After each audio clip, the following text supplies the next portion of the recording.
Shalom Bapak Ibu yang dikasih dalam Tuhan. Shalom. Puji Tuhan, hari ini kita bisa melaksanakan ibadah. Mari Bapak Ibu Saudara, saya ajak Bapak Ibu Saudara dalam sikap doa kita naikkan pujian syukur kita di hadapan Tuhan. Haleluya.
Yang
Silakan hamba ya untuk doa pembuka. Mari kita bersatu hati dalam doa. Bapa di surga, kami mengucap syukur dan terima kasih untuk ibadah hari ini. Tuhan, Bapa, Engkau tutup bungkus pagar ibadah ini dari awal pertengahan hingga akhirnya. Engkau pimpin ibadah ini dari awal pertengahan hingga akhirnya, mengurapi setiap kami yang melayani Engkau, Bapa. Setiap yang terlibat dalam pelayanan pada hari ini, Tuhan, Engkau berkati, Engkau urapi, sucikan, kuduskan kami, layakkan kami untuk melayani Engkau.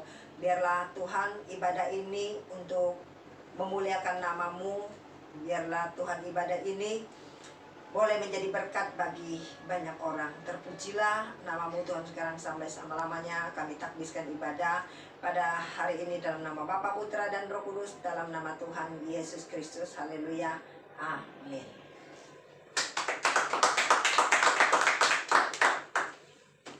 Haleluya. Semangat memuji Tuhan. Amin. Mari kita angkat satu pujian.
Puji Tuhan, amin. Amin. Mari kita naikkan lagi satu pujian. Inilah tahun Yobel bagi kita semua umat-umat Tuhan. Haleluya.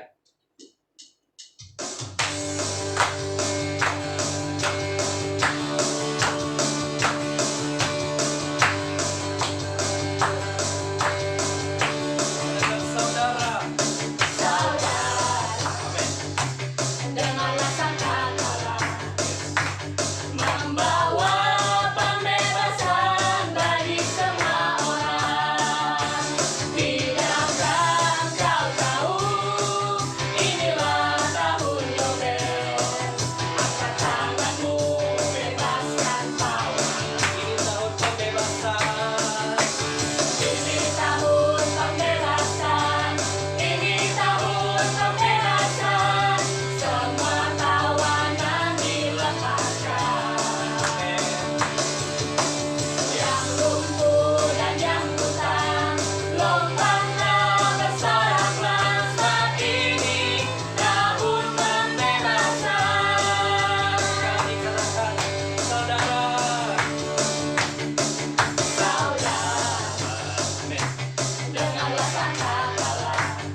firman Tuhan. Mari sebelum kita dalam sikap doa, kita masuk dalam hadiratnya lebih lagi. Haleluya.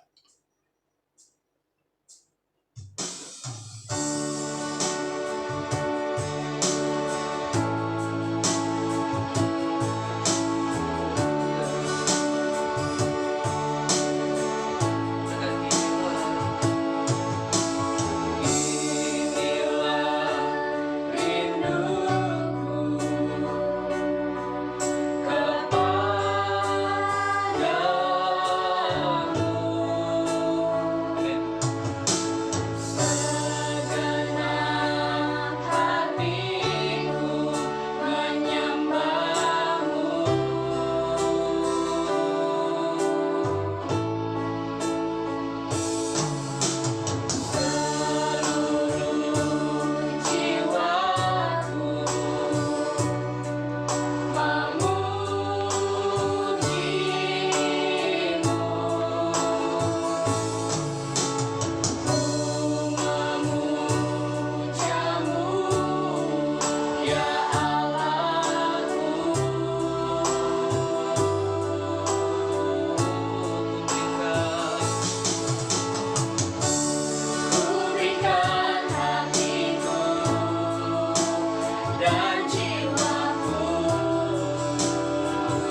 pada waktunya.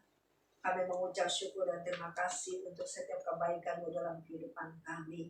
Sampai saat ini kami masih boleh beribadah kepada Engkau semua karena anugerah-Mu, kasih karunia-Mu dalam kehidupan kami. Terpujilah nama-Mu Tuhan sekarang sampai selama-lamanya. Sucikan kuduskan hamba-Mu untuk menyampaikan isi hati-Mu ya Tuhan. Biarlah setiap firman disampaikan berasal daripada Engkau. Dan setiap firman disampaikan boleh kami mengerti. Terima kasih Tuhan. Terima kasih. Puji-pujilah nama-Mu sekarang sampai selama-lamanya. Dalam nama Bapa, Putra, dan Roh Kudus, dalam nama Tuhan Yesus Kristus yang siap mendengarkan firman Tuhan, katakan amin. Shalom saudara kasih dalam Tuhan, Tuhan Yesus berkati. Pasti kabar kita semua luar biasa, amin. Tidak terasa kita sudah masuk bulan Maret ya 2022. Tidak terasa udah Maret ya. Kita akan masuk dalam perjamuan asa yang kudus. Mari kita lihat kebenaran firman Tuhan. 1 Samuel 1 ayat 1 sampai ayat 20. Terus lompat nanti ayat 24. Ada seorang laki-laki dari Ramathaim Zophim dari pegunungan Efraim, namanya Elkana bin Yeroham bin Elihu bin Tohu bin Juf, seorang Efraim. Orang ini mempunyai dua istri, yang seorang bernama Hana dan yang lain bernama Penina. Penina mempunyai anak tetapi Hana tidak. Orang itu dari tahun ke tahun pergi meninggalkan kotanya untuk sujud menyembah dan mempersembahkan korban kepada Tuhan semesta alam di Silo. Di sana yang menjadi imam Tuhan ialah kedua anak Eli, Hofni dan Pinehas. Pada hari Elkana mempersembahkan korban, diberikannya kepada Penina, istrinya, dan kepada semua anaknya, yang laki-laki dan perempuan masing-masing sebagian. Meskipun ia mengasihi Hana, ia memberikan kepada Hana hanya satu bagian sebab Tuhan telah menutup kandungannya.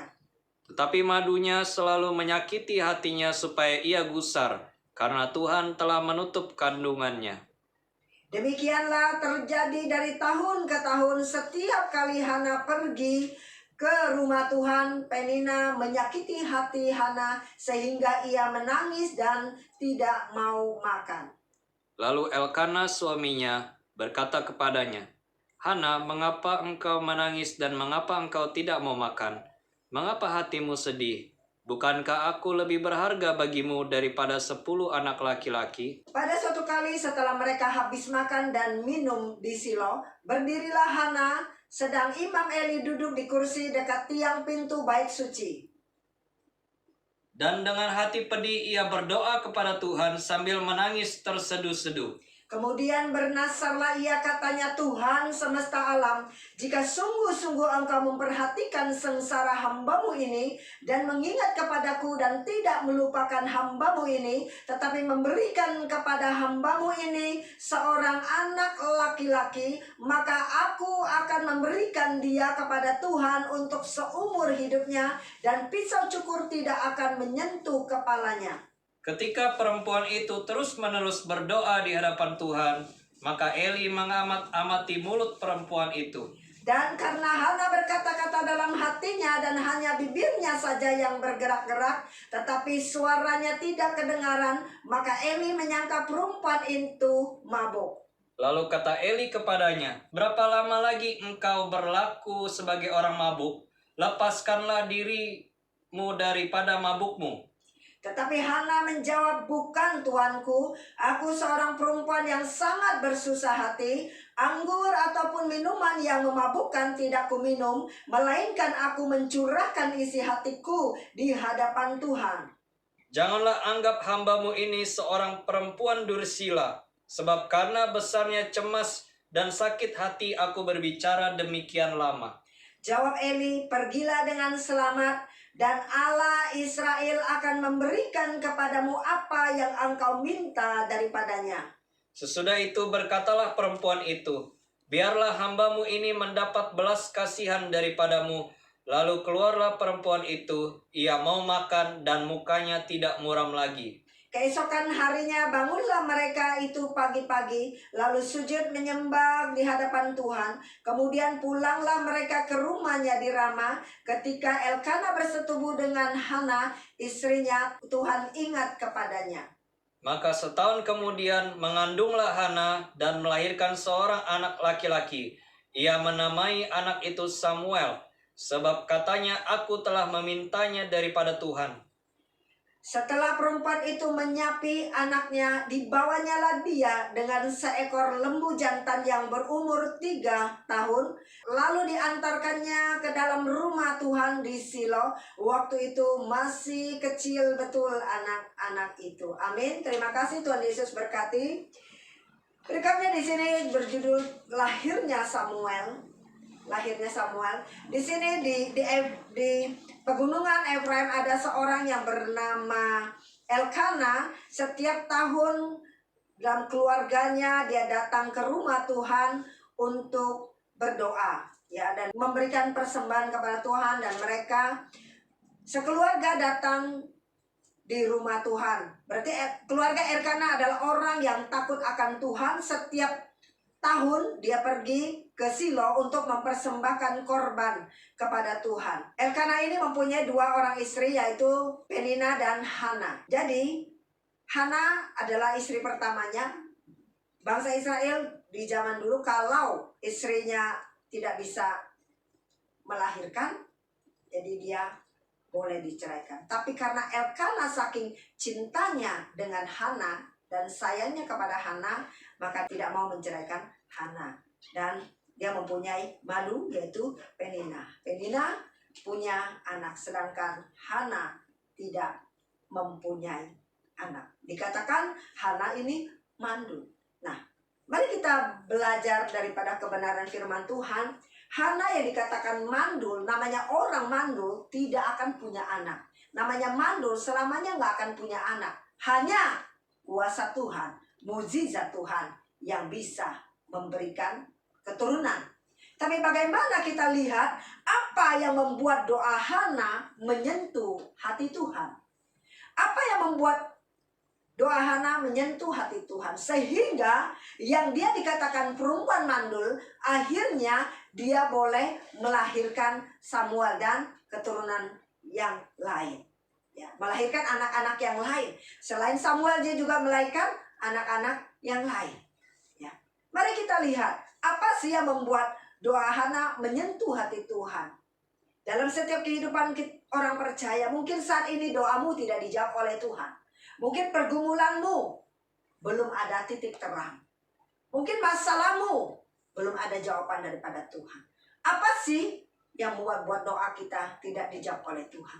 Mari kita belajar daripada Hana, apa yang membuat hati Tuhan tersentuh dengan Hana, dengan doa Hana. Kita melihat di ayat 10 dikatakan, di saat Hana hatinya disakiti oleh madunya suaminya, yaitu Penina, dia datang kepada Tuhan dengan hati yang hancur, ayat 10. Dan dengan hati pedih ia berdoa kepada Tuhan sambil menangis terseduh-seduh. Apa yang Hana lakukan? Apa yang kita lakukan di saat kita dalam kesesakan? Di saat kita mengalami suatu stagnat di tempat yang kita tidak bisa berbuat apa-apa, yang sudah tidak ada jalan buat saya dan saudara. Mari kita belajar dari kebenaran firman Tuhan. Di saat kita tidak ada jalan, di saat tidak ada jalan keluar, mari duduk diam di kaki Tuhan. Mari datang di kaki Tuhan dengan hati yang hancur. Dengan hati yang hancur datang kepada Tuhan. Bukan kepada manusia, tapi kepada Tuhan. Tidak melihat yang ada di sekeliling kita, tapi mari terfokus datang kepada Tuhan. Walaupun mungkin tidak ada jalan keluar, di depan kita tidak ada namanya titik terang, sudah buntu jalan, tidak ada jalan keluar lagi.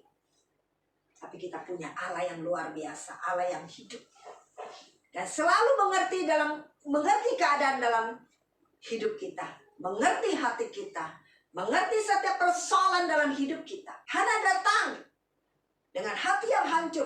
Dan dia bukan hanya datang, tapi dia berseru.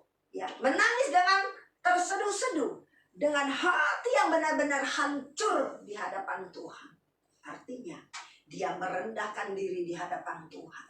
Bahwa dia tahu bahwa dia tidak bisa berbuat apa-apa tanpa kuasa Tuhan yang bekerja dalam dirinya. Makanya Hana dengan hati yang terseduh-seduh dia datang berseru kepada Tuhan. Mari, itu yang harus kita lakukan. Di saat kita tidak melihat ada jalan terang buat kita. Pertolongan Tuhan tidak pernah terlalu cepat, tidak pernah terlambat, tepat pada waktunya. Amin. Tuhan selalu mempunyai timing yang tepat dalam setiap doa kita. Kadang kita manusia yang tidak sabaran untuk menerima jawaban daripada doa kita. Kadang doa kita yang sudah kita lupakan, tiba-tiba dijawab oleh Tuhan. Tuhan tidak pernah lalai, Tuhan tidak pernah lupa. Ya kan? Tuhan tidak pernah lalai dalam kehidupan saya dan saudara. Ku percaya Kau Tuhan yang tak pernah gagal, menjadikanku lebih dari pemenang. Ku percaya Kau Tuhan yang tak pernah lalai, menepati janjinya. Tuhan selalu menepati janjinya karena firman Tuhan iya dan amin. Bisa kita tahu kebenaran dengan firman Tuhan, maka kebenaran firman itulah yang memerdekakan kita. Jawaban-jawaban doa pasti akan digenapi Tuhan dalam setiap kehidupan saya dan saudara. Amin. Kita lihat lagi di ayat 11. Di saat Hana bukan hanya datang kepada Tuhan, tapi dia berjanji kepada Tuhan.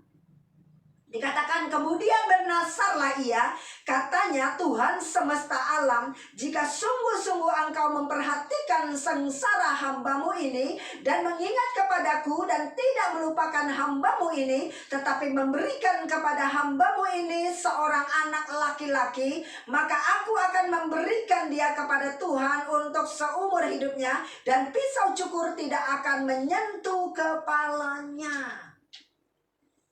Siapa yang bisa berkomitmen seperti Hana?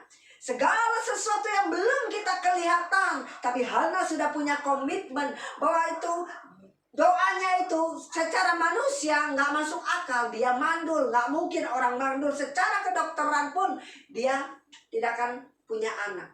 Tapi Hana tidak mau lihat keadaan dia, tapi dia datang kepada Tuhan.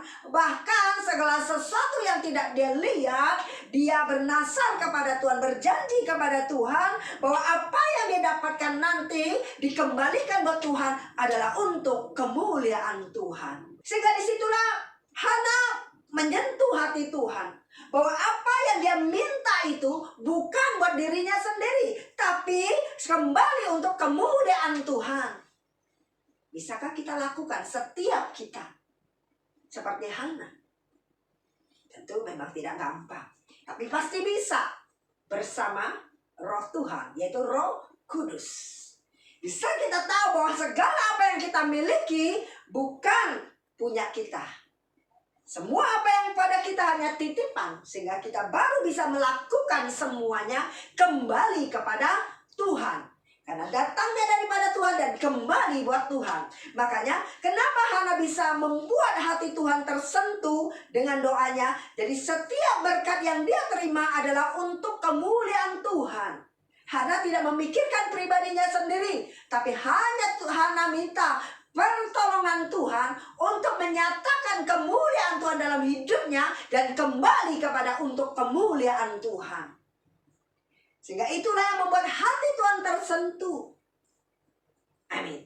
Kita lihat kelanjutannya.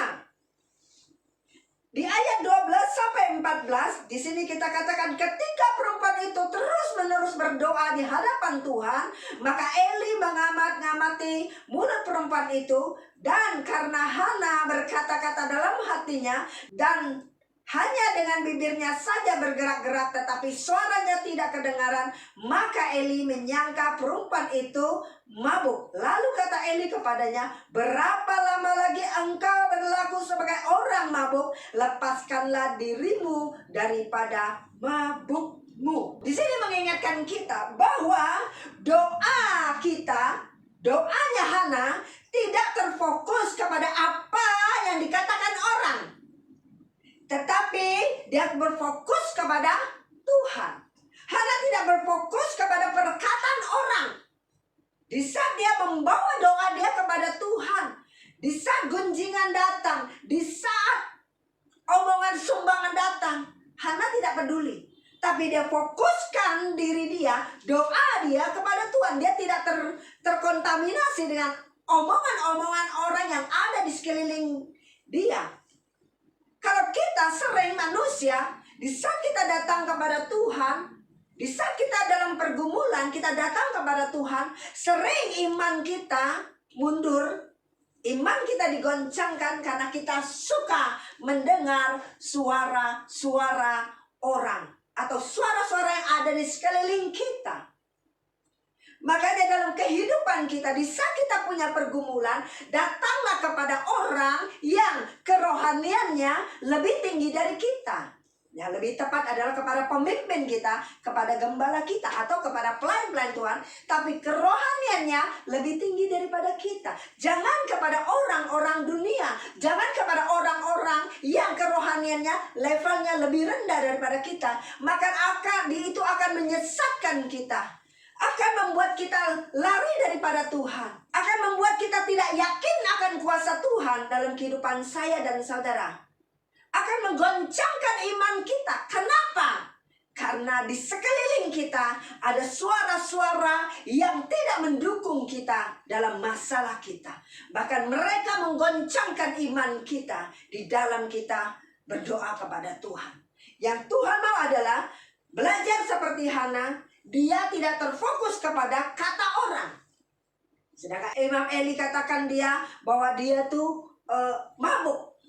Padahal enggak. Ya kan?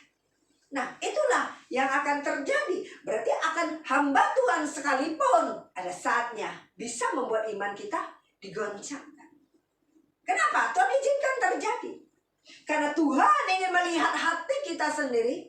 Seberapa imanmu, seberapa kepercayaanmu kepada firman Tuhan. Seberapa pengharapanmu engkau taruhkan di hadapan Tuhan. Engkau taruhkan masa depanmu di hadapan Tuhan, di kaki Tuhan. Ya. Mari, kita tidak peduli dengan kata orang, tetapi tujukanlah hatimu kepada Tuhan. Fokuskan dirimu kepada Tuhan, maka engkau akan mendapat kekuatan daripada Tuhan. Selanjutnya yang kita lihat adalah ayat 15, tetapi Hana menjawab, bukan tuanku, aku seorang perempuan yang sangat bersusah hati, anggur ataupun minuman yang memabukkan tidak kuminum, melainkan aku mencurahkan isi hatiku di hadapan Tuhan. Berarti selanjutnya adalah Hana tidak melakukan hal-hal yang tidak berkenan kepada Tuhan. Di saat kita menarik hati Tuhan, di saat kita mau menyentuh hati Tuhan untuk menjawab, atau Tuhan perhatikan dalam pribadi kita, di saat kita ingin Tuhan memperhatikan hidup kita, jangan melakukan hal-hal yang tidak berkenan kepada Tuhan, sehingga membuat hidup kita berkenan kepada Tuhan, sehingga membuat doa kita dijawab oleh Tuhan, sehingga kemuliaan demi kemuliaan Tuhan ada dalam kehidupan saya dan saudara. Ya, mari kita belajar seperti Hana. Bagaimana dia bisa menggoncangkan hati Tuhan. Kalau Hana bisa, dia manusia biasa, kita juga bisa. Amin. Ya, Hana tidak melakukan hal-hal yang tidak berkenan kepada Tuhan. Tapi dia hanya membawa hati dia yang hancur kepada Tuhan. Membawa hidupnya, persoalan hidupnya kepada Tuhan. Sehingga Tuhan menjawab doa dia. Yang tidak mungkin menjadi sangat mungkin. Selanjutnya, apa yang membuat Doa Hana menyentuh hati Tuhan. Selanjutnya adalah yang kelima adalah bahwa dilihat di ayat 19, 20, lompat ke 24. Keesokan harinya bangunlah mereka itu pagi-pagi lalu sujud menyembah di hadapan Tuhan. Kemudian pulanglah mereka ke rumahnya di Rama. Ketika Elkana bersetubuh dengan Hana istrinya, Tuhan ingat kepadanya. Maka setahun kemudian mengandunglah Hana dan melahirkan seorang anak laki-laki. Ia menamai anak itu Samuel, sebab katanya, aku telah memintanya daripada Tuhan. Ayat 24, setelah perempuan itu menyambi anaknya, dibawanyalah dia dengan seekor lembu jantan yang berumur 3 tahun, 1 eva tepung dan sebuyung anggur, lalu diantarkannya ke dalam rumah Tuhan di Silo. Waktu itu masih kecil betul kanak-kanak itu. Kita melihat Tuhan berarti tahu hati Hana, sehingga Tuhan menjawab doa Hana. Apa yang Hana katakan, Tuhan tahu isi hatinya. Tuhan tahu isi hatinya. Apakah benar Hana akan melakukannya? Kenyataannya memang Hana melakukan untuk kemuliaan Tuhan. Artinya setelah diberkati oleh Tuhan dan doa kita dijawab oleh Tuhan, kita tidak melupakan kebaikan Tuhan dalam kehidupan saya dan saudara. Banyak orang mungkin doanya tidak dijawab oleh Tuhan. Mungkin segala sesuatu yang dia minta adalah untuk kepuasan, untuk hawa nafsunya sendiri, sehingga membuat doanya tidak dijawab oleh Tuhan. Karena Tuhan menyelidiki hati setiap pribadi lepas pribadi. Jangan heran kalau doa kita tidak dijawab oleh Tuhan. Untuk siapakah? Untuk apa doamu yang kamu naikkan kepada Tuhan? Kalau doamu yang kau naikkan adalah untuk kembali kepada kemuliaan Tuhan, maka pasti Tuhan akan menjawab doa kita. Kalau hidupmu, kalau doamu adalah untuk kepentingan Tuhan, adalah untuk kemuliaan Tuhan, bukan buat ego pribadi kita, maka saya percaya di dalam nama Tuhan Yesus, doa kita pasti dijawab oleh Tuhan. Pasti akan Tuhan memberkati hidup kita. Kita lihat Hana. Hana mempunyai jiwa yang mau berkorban buat Tuhan. Hana tidak memikirkan diri dia sendiri. Maupun setiap kita, ayo belajar seperti Hana. Segala sesuatu yang belum kita dapatkan, tapi kita sudah punya satu keinginan buat kemuliaan Tuhan. Lihat Hana, setelah dia diberkati, dia tidak lupa. Dan janjinya itu ditepati. Setelah itu anaknya dibawa kepada Tuhan. Dibawa ke rumah Tuhan. Bukan hanya itu, dia juga mempersembahkan korban syukur. Korban syukur dia apa? Ya dia membawa, selain dia membawa Samuel yang sudah dia janjikan kepada Tuhan, dia juga memberikan satu ucapan syukurnya, persembahannya kepada Tuhan, seekor lembu jantan yang berumur 3 tahun, 1 eva tepung dan sebuyung anggur. Lalu diantarkannya ke dalam rumah Tuhan di Silo. Setelah kita diberkati, apakah kita melupakan setiap berkat yang Tuhan berikan kepada kita? Maka kita kembalikan lebih daripada itu. Benar? Dia minta anak, Tuhan berikan anak. Tapi setelah anak itu lahir, dia membawa lebih daripada yang dia janjikan. Dia janjikan anak. Tapi setelah itu dia membawa lembu jantan, tepung, dan anggur. Bawa kepada Tuhan. Sebagai apa? Ucapan syukur dia kepada Tuhan. Amin. Sehingga itulah yang membuat doa Hana dijawab oleh Tuhan. Dengan sikapnya Hana menyentuh hati Tuhan, sehingga Tuhan memberikan dia keturunan, bukan hanya satu. Amin. Nah, disitulah kita belajar dari setiap masalah kita. Mungkin doa kita tidak dijawab oleh Tuhan. Ada sesuatu yang mengganjal dalam diri kita. Ada sesuatu yang harus kita perbaiki di hadapan Tuhan. Harus kita introspeksi diri kita. Amin. Mari kita belajar daripada Hana. Belajar kebenaran firman Tuhan. Amin. Bahwa apa yang kita dapatkan adalah semua kembali untuk kemuliaan Tuhan. Terima Terima kasih, Tuhan Yesus berkati. Mari kita persiapkan hati kita untuk masuk dalam perjamuan asa yang kudus. Terima kasih Tuhan. Haleluya. Mari kita tundukkan kepala, kita berdoa. Kami mengucap syukur dan terima kasih ya Tuhan. Engkau sucikan, kuduskan setiap kami, layakkan kami untuk menerima perjamuan asa yang kudus ini. Roti adalah melambangkan tubuhmu, anggur melambangkan darahmu, darah perjanjian. Sebab Engkau berkata setiap kali kami makan dan minum cawan ini, kami memberitakan kematian Tuhan sampai Tuhan Yesus datang. Perjamuan ini mengingatkan pengorbanan Tuhan di atas kayu salib menebus dosa dan kesalahan kami. Terima kasih Tuhan untuk pengorbanan-Mu Tuhan, untuk penyelamatан-Mu Tuhan buat kami. Biar kami tetap menjaga keselamatan yang Engkau berikan kepada kami. Terima kasih Tuhan. Sucikan, kuduskan perjamuan ini, layakkan kami untuk memakan dan meminumnya. Terima kasih Tuhan. Berkati perjamuan ini dalam nama Bapa, Putra, dan Roh Kudus, dalam nama Tuhan Yesus Kristus. Haleluya. Amin. Sebab apa yang telah kuteruskan kepadamu telah aku terima dari Tuhan, yaitu bahwa Tuhan Yesus pada malam waktu ia diserahkan mengambil roti. Mari kita angkat roti kita tinggi-tinggi. Dan sesudah itu ia mengucap syukur atasnya. Ia memecah-mecahkannya dan berkata, inilah tubuhku yang diserahkan bagi kamu. Perbuatlah ini menjadi peringatan akan aku. Sama-sama katakan dalam nama Tuhan Yesus Kristus. Haleluya. Amin.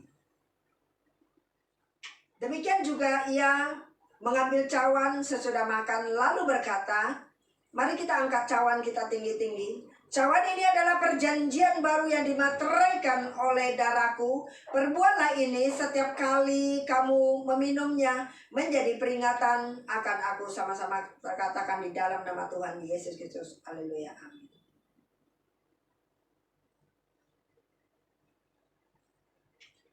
Mari kita naikkan setiap ucapan syukur kita kepada Tuhan. Terima kasih.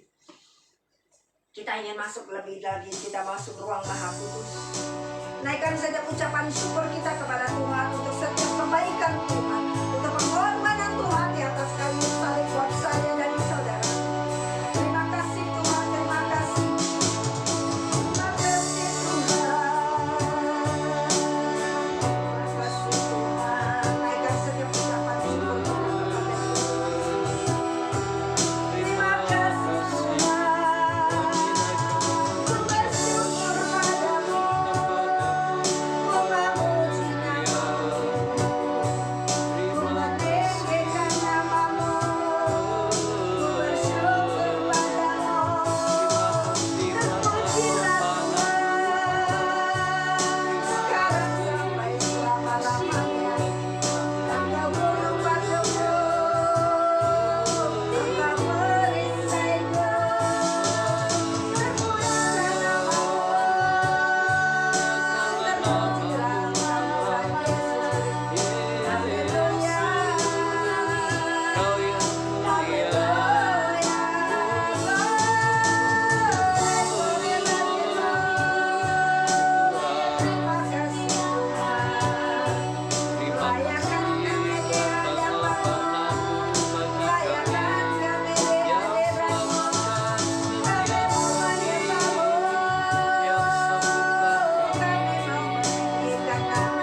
Terpuji-pujilah namamu Tuhan sekarang sampai selama-lamanya.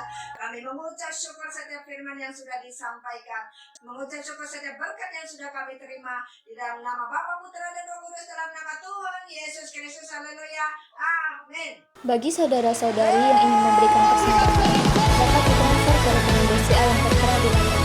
Terima kasih teman-teman.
Mari saudara terkasih dalam Tuhan, kita bersatu dalam doa syafaat.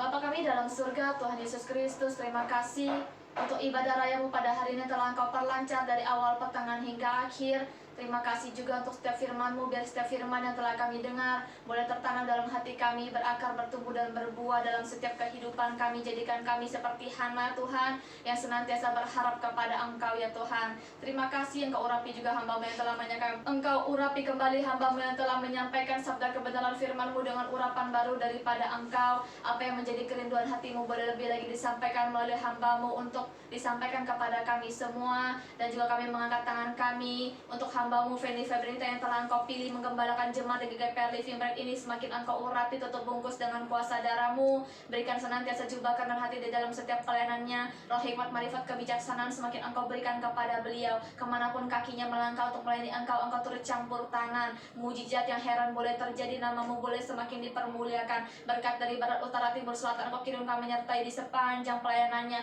Nama-Mu boleh semakin dipermuliakan lewat kehidupannya, ya Tuhan.